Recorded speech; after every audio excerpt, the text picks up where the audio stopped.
നമ്മൾ കപ്പലൊരു മീൻകറി ഉണ്ടാക്കി നോക്കാം കേട്ടോ.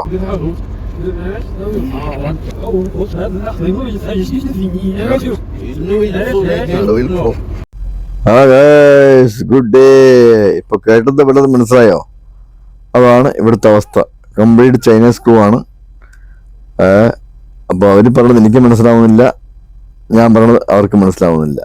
അപ്പൊ അവര് ഇവിടെ ലോകത്തുള്ള എല്ലാ ജീവജാലങ്ങളെയും കറി വെച്ച് കഴിക്കുന്നുണ്ട്.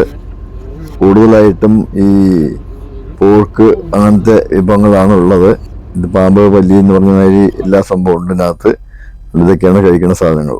അവിടുത്തെ ഒരു ചീഫ് കുക്ക് ഉണ്ട്, ആളുടെ വിഭവങ്ങളാണ് ഇവിടെ കൂടുതലും. ഇപ്പൊ നമുക്ക് മീൻ കിട്ടിയിട്ടുണ്ട്. അപ്പൊ ആ മീൻകറിനെ പറ്റിയിട്ടാണ് നമ്മൾ ഇന്നത്തെ വിഷയം. ഒരു 6 അയല എടുത്തിട്ടുണ്ട്. അത് വൃത്തിയായി ക്ലീൻ ചെയ്തിട്ടുണ്ട്. ഒരു 3 പേരുണ്ട് ഞങ്ങള്. അപ്പോൾ ഇവിടെ കപ്പലിൽ ഉള്ളത് കാശ്മീർ ചില്ലി, മല്ലിപ്പൊടി, ടൊമാറ്റോ പേസ്റ്റാണ്. ടൊമാറ്റോ ഇല്ല. കുറച്ച് ജിഞ്ചർ പേസ്റ്റ് ഉണ്ട്. ഓക്കെ. അപ്പൊ ആദ്യം നമ്മൾ ഹോട്ട് പ്ലേറ്റ് ആണ്. ഹോട്ട് പ്ലേറ്റിൽ പാത്രം വെച്ചിട്ട് എണ്ണ ഒഴിച്ചിട്ടുണ്ട്.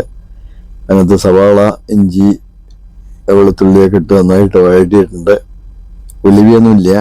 അപ്പോൾ ഉള്ളത് കൊണ്ട് ചെയ്യാന്ന് വെച്ചു.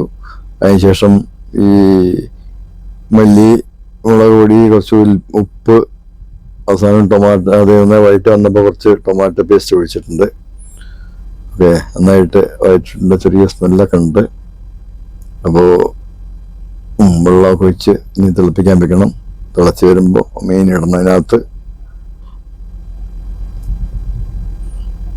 നന്നായി തിളച്ച് വന്നിട്ടുണ്ട്. ഉപ്പൊക്കെ നോക്കിയപ്പോൾ കുഴപ്പമില്ല. ഉപ്പത്തിരി മുന്നിൽ നിൽക്കുന്നുണ്ട്.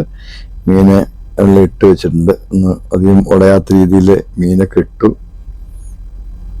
മീനിട്ടിട്ട് അധികം ഇളക്കാതെ തന്നെ ഈ വെള്ളത്തിൽ കംപ്ലീറ്റ് മുങ്ങി വെക്കുന്ന ഇതിനെ കൈ കൊണ്ടൊക്കെ ആക്കിയിട്ട് മുക്കി വെച്ചിട്ടുണ്ട്. കുറച്ചായാലും ഇരിക്കട്ടെ. ഹോട്ട് പ്ലേറ്റ് ആണ്, നല്ല ചൂടാണ്. നമ്മുടെ സ്റ്റൗ മാരിയൊന്നും അല്ലാതെ. ഓക്കെ. അപ്പോൾ ഇത് എന്തുവന്നപ്പോൾ കുറച്ച് ഇതുണ്ടായിരുന്നു, തേങ്ങാപ്പാൽ.